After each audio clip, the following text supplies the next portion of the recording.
Hey guys, welcome to the Liberal Hive Mind, a channel solely focused on exposing the abundant hypocrisy of the left. This is not the way. Where is the fight? Where's the energy? Where is that anti-establishment flair that we've grown accustomed to and grown to love so deeply? Kevin McCarthy must step down. He clearly doesn't have the votes. There's a strong faction of the voter base that is saying no. They're being represented by their elected officials, and so it's probably time to find a new leader.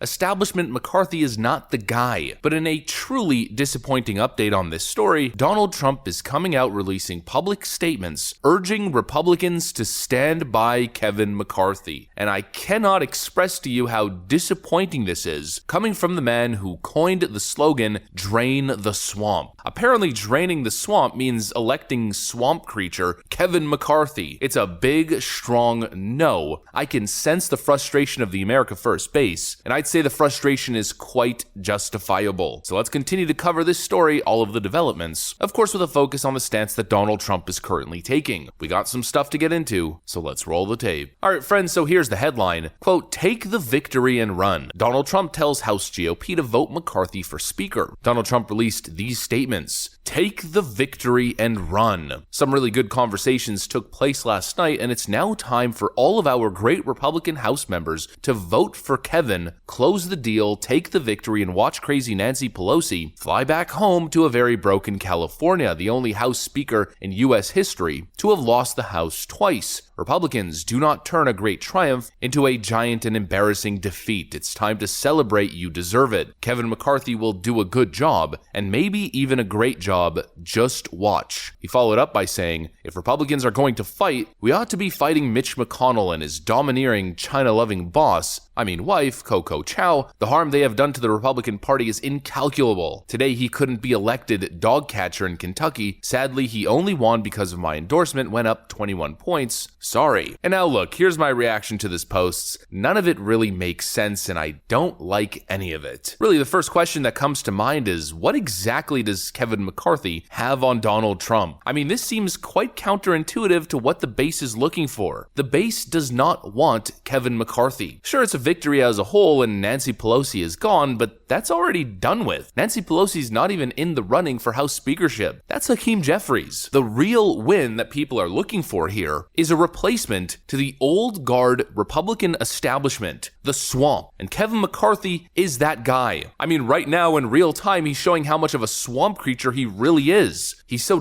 desperately clinging on to power that even though he's on his way to losing his 6th vote, he's refusing to take the hint and back down. This shows us that Kevin McCarthy is more interested in his own career than he is in the actual will of the Republican voter base. If he was being humble, if he was being genuine and fair, he'd step down and let somebody else take his place who can actually get all Republicans to rally behind. And I cannot express how utterly disappointing it is that Donald Trump would come out defending this guy, especially since Kevin McCarthy at every single point has tried to throw Donald Trump under a bus during situations where Donald Trump needed support the most. Let's not forget this little clip right over here. That doesn't mean the president is free from fault. The president bears responsibility for Wednesday's attack on Congress by mob rioters. He should have immediately denounced the mob when he saw what was unfolding. These facts require immediate action by President Trump. Accept his share of responsibility, quell the brewing unrest, and ensure President-elect Biden is able to successfully begin his term.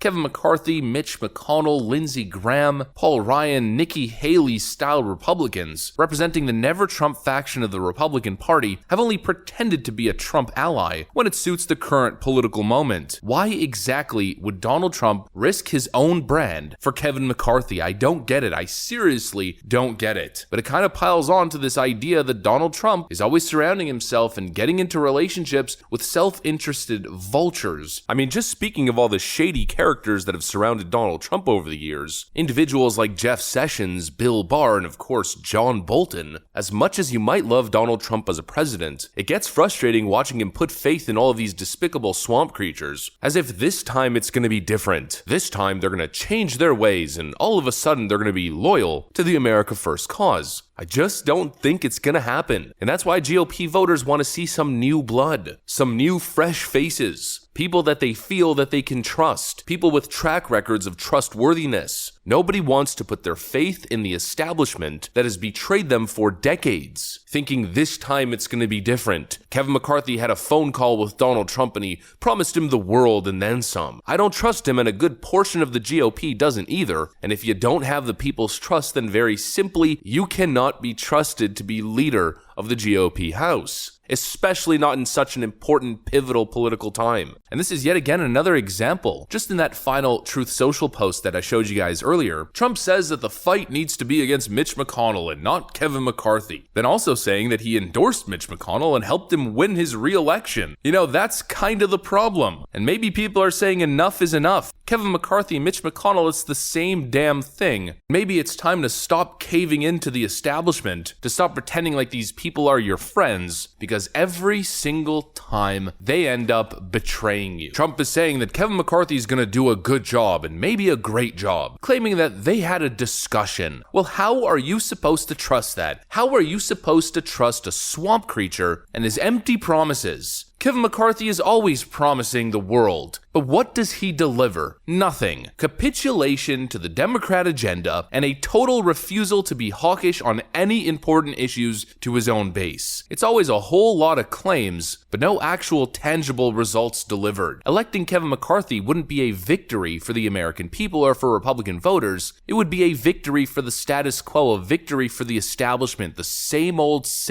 continuing with the blank checks to Ukraine, the no accountability status quo, and people are sick of it. They want something new. They want a real fighter in that position as House Speaker. And Kevin McCarthy is not that guy. Not even close. And the idea that this is a loss or an embarrassment, well, it simply doesn't make sense. Because if Kevin McCarthy gets replaced, and if the actual will of Republican voters is met, electing a leader that can actually unify the party and get everyone together on board, that would pay serious dividends in terms of basic enthusiasm and excitement over the future of the Republican Party. Just defaulting to status quo McCarthy because it might cause some turbulence in the short term, that's the path of least resistance, and it's going to continuously divide the party and make more and more GOP voters feel disenfranchised, disconnected from their party's leadership. I can't think of anything worse. Clearly, the GOP has not been successful under Ronna McDaniel, Mitch McConnell, and Kevin McCarthy, and very simply, that means things must change. To breathe new fresh air and fresh life into the GOP, to start anew, a fresh slate, ready to rock and roll and start winning elections again. At least that's my perspective for whatever it's worth. That's what I got for you guys. Hopefully you enjoyed this video. If you did, make sure to leave a like and possibly subscribe to the channel if you guys are up for it. I'm gonna get out of here. Thanks for watching, and I'll see you on the next one.